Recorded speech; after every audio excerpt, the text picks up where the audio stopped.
بسم الله الرحمن الرحيم أخيرت كسو هذا قيبتيني صدن أفراد programming using Python قيبتنا حقوقنا نونا in file handling قيبتي أوريسي مرك file handling مرك لا سمينايو waxa ugu horeeyo waxa waaye inaad ogtahay in fileka la soo akhriyo in la sameeyo ama in la create gareeyo la abuuro in file jiray wax lagu daro intaas ay ku koobayaa marka iyo fileka in la delete gareeyo marka intaas darabtid inaad ka shaqeysid oo intii hore waxaan sameynaynay inaan datadeena temporary ahaan ula macaamiltano datada si permanent ah ayaa fiican in la macaamiltano maadaama in la rabo datada ay ku fiican tahay in la kaydiyo sidaas darteed waxaa jira qaabab badan oo la kaydiyo waxaa ka mid ah database ahaan in loo kaydiyo file ahaan in loo kaydiyo marka database-ka laftirkiisa file waaye laakiin wuxuu yahay hab kale oo gaar ah markii anaga hadda fileskan handle garaynayno markii la fiiriyo marka waxa ugu horeeya sameynaysa markaad rabtid file inaad abuurtid waxaa horta inaad taqaanid sida loo adeegsado open function markaad dul istaago waxay sameynaysaa waxay tusaysaa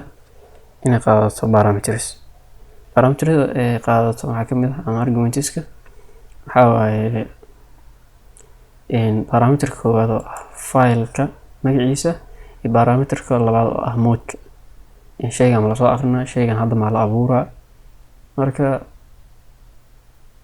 waxaan sameynaynaa marka ugu horeyso waxaan abuureynaa filekaas waan soo akrinaynaa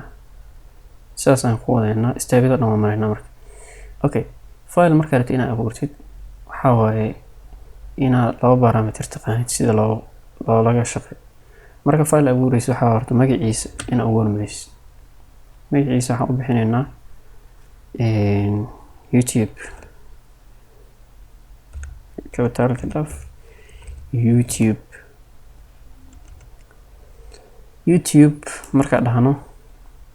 waxaa inoogu xigi doono argumentiga labaad oo ah modkeena wuxuu noqon karaa mar in la dhaho waxa ugu soo horeeya read lasoo aqriyo in shaygan wax lagu daba qabto oo datadii ku jirta wax lagu daba qabto in la write gareeyo ama shaygan wax lagu qoro hadduu eber yahay xataa kadibna la abuuro labadaas isku sameynaya w iyo waxaa kaloo jirto waxaa jiro x oo abuurid keli ah in shaygan la abuuro marka inaad abuurtid haddaa rabtid waan fiirinayna haddaaran gareyno project aad tagno kadibna aaran gareyno kana iska tiro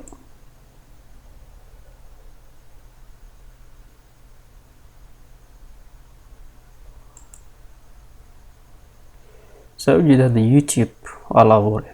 extana ka dambeyso marka la abuuro extensionkiisa hadda macaymana double click aad siinaysa extensionkiisa haddaa rabtid inaad saxdid oo txt oo kaleeta aad ka dhigtid txt haddaa ka dhigayso waa kaas okay leedahay waa noo furan yahay hadda marka aad saas sameysid waxaan sameynaynaa in aan window kale ku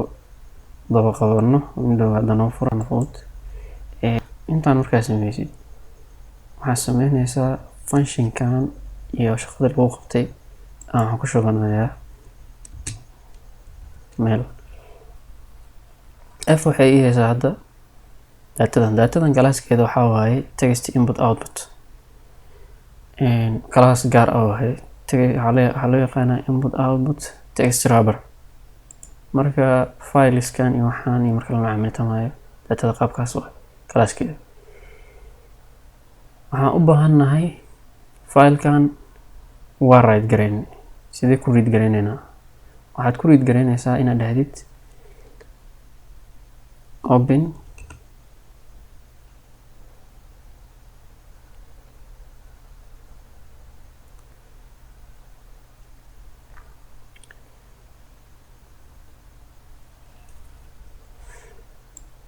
open iska dhaafno intaan hadda iska tirno waa abuurana soo waxaan leenahay inaan right gareeyo ama wax ku qor hadaan waxaan leeyahay open markaan dhaho kadib waxaan sameynayaa in aan fileka aan wax ku qorayo aan sheego magaciisa youtube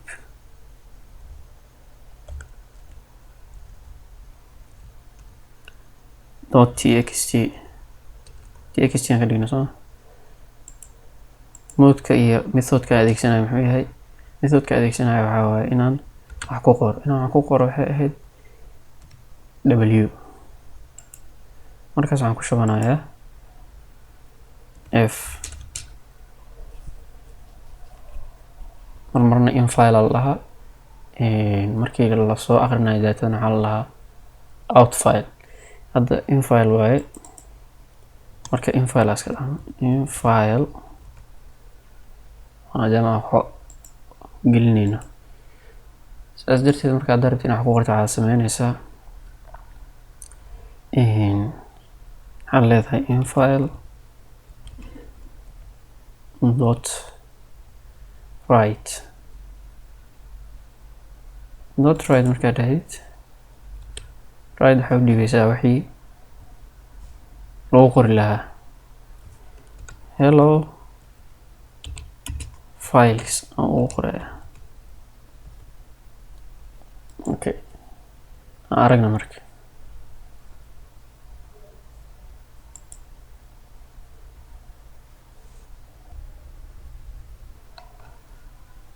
dabcan wuxuu naga rabay in aan txt ka reebno maadaama anaga markii hore txt aan u bixin fileka marka txt maana ku daro markii hore marka saas darteed sideedaan ku rangareynaynaa ran haddaa dhehdo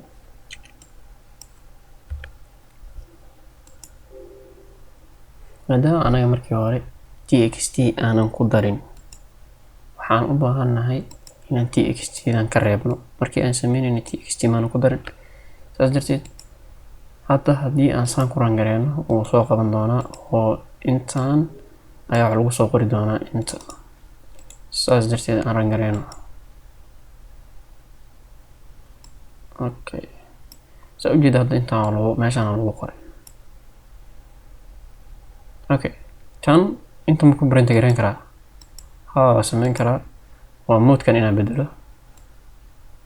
moodkan marka aan bedelayo waxaan leeyahay r soo akhri ah marka aan soo akhriyo waxaan sameynayaa out file meeshaan ka dhigaya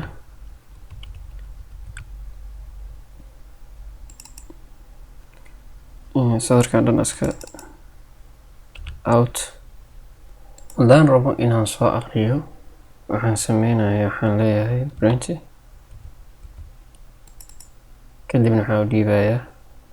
out file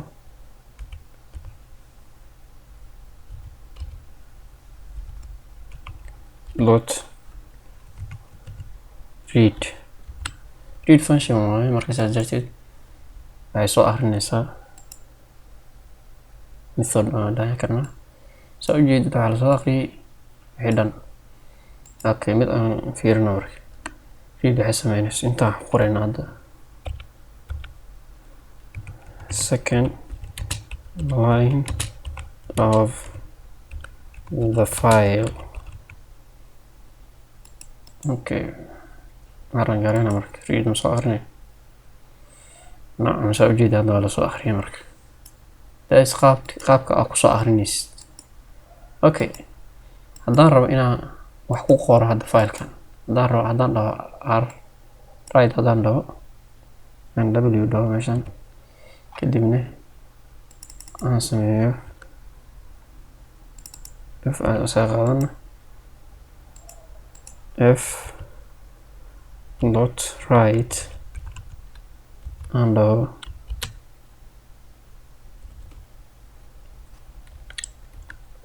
hello wuxuu sameynaa wixii ku jira meesha dhan waxaa lagu bedelaa hello si aad meeshaas ugu daba tagtid waxaad isticmaalaa mode la dhaho waxaa laga soo gaabiyey append maadaama laga soo gaabiyey waxaa sameynaysaa hadda append haddaan dhaho oo aan right gareeyo hello kaloo ku daba qabana. okay hello kaloo ku daba qabtay sidee taas looga hortagi karaa? right lines aan dhahnaa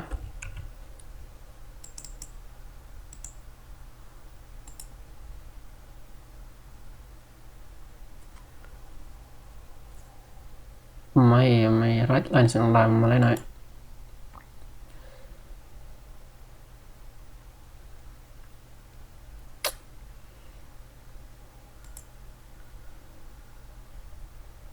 next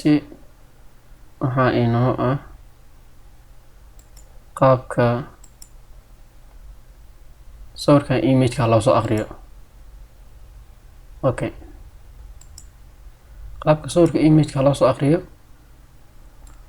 waxaa sameynaysaa image-ka hadda meeshan noo yaalo kan aan iska xiro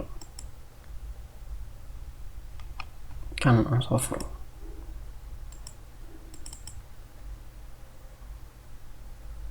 okay kan window kalaan ku furana waxaan leeyahay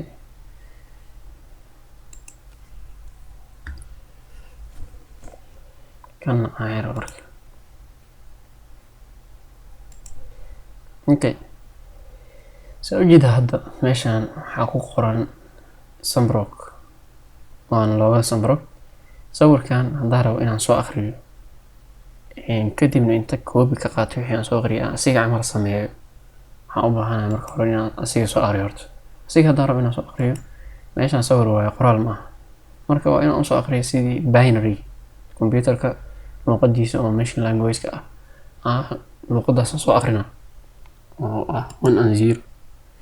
marka sidaas darteed haddaad rabtid inaad soo aqriso waxaa leedahay f waxay ku la mid tahay open markaad dhahdid waxaa u dhiibeysaa Sambrook.jpg asaa soo qabtay kadibna waxaa leedahay rb means read binary ahaan usoo aqri. option kale waa taas. okay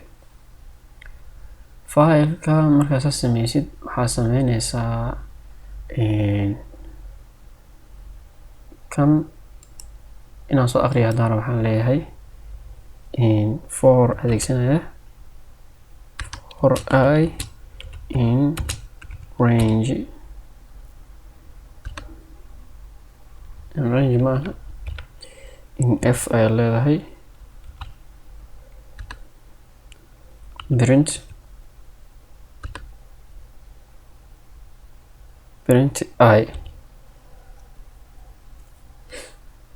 print I markaa dhahno aan fiirno wuxuu soo aqriya marka. okay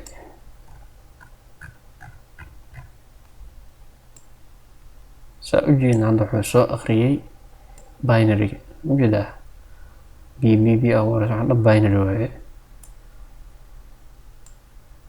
binary-da marka aniga waxaan oo meesha ku qorqorayo iyo waxaan dhan ma rabo ma baahni kaliya waxaan u baahanahay inaan ayada koobiyeysto sida uga qaadan marka hadda sana uga qaatay saa maadaama uga qaatay waxaan leeyahay meeshan anoo taagan waxaan sameynaa sawirkan koobigiisa oo waxaan ku qori doonaa Sambrook2.jpg. marka intaas waxaan ku sameynaynaa for loop iyo fileskan anagoo adeegsanayna open functionka. waxaan sameyn doonaa meeshan control c aan dhihi doonaa ka koobiyeysan doonaa kan ayaan koobiyeysan doonaa meeshan waxaan bixin doonaa ama f2 markaan dhaho kadib waxaan leeyahay meeshan rb right binary markaan dhaho waxay ii sahleysaa markaas inaan filekii sameeyo laakiin filekan iyo kan same waaye saas darteed isku directory la dhigaa magaca waa inaan kala bedelaa. marka intaas sameeyo waxaan sameynayaa f2 aan leeyahay f2 markaan dhaho waxaan leeyahay f2 dot right markaan dhaho I ayaan u dhiibaya markaas I markaan u dhiibo waan garanayaa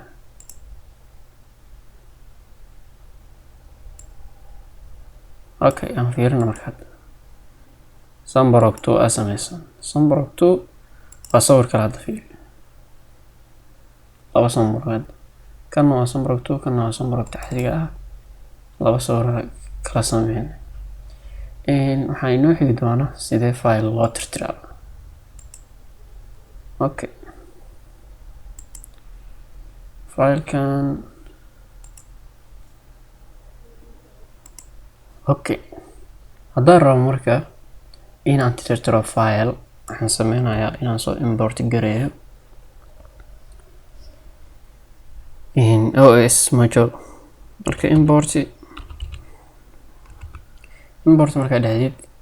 kadib waxaa jirto module la dhaho OS oo qaabilsan import marka la dhaho kadib waxaa jirto OS module la dhaho oo qaabilsan operating systemka aan hadda ku jirno shaqo in haddii laga qabanayo fileskan anaga hadda isticmaalayna waxaan dhan waxay ku dhex jiraan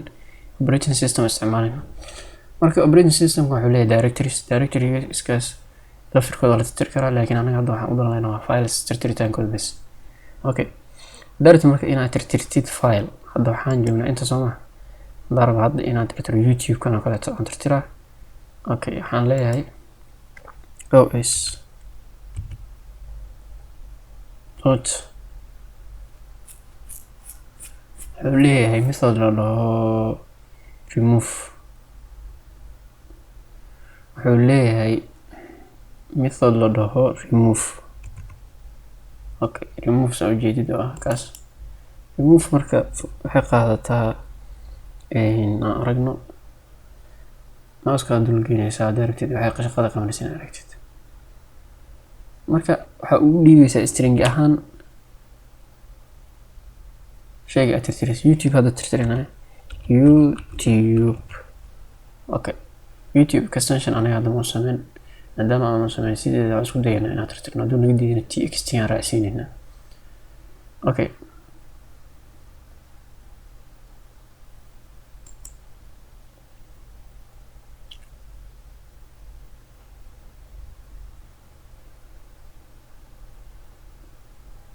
okay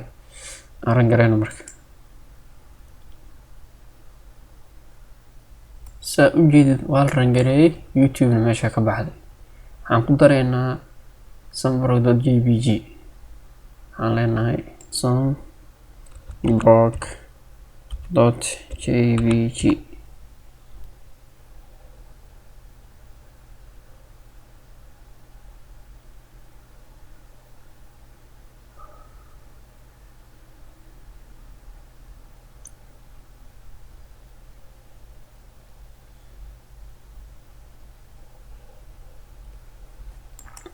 saa u jeeda hadda sambarog.jpg meeshaan taala markaan rangareyno waa la weyn doonaa markaan rangareyno sambarog.jpg saa u jeeda hadda meeshaan taala markaan rangareyno ayada dhan waa la weyn doonaa ran haddaan dhahna si fiican fiiri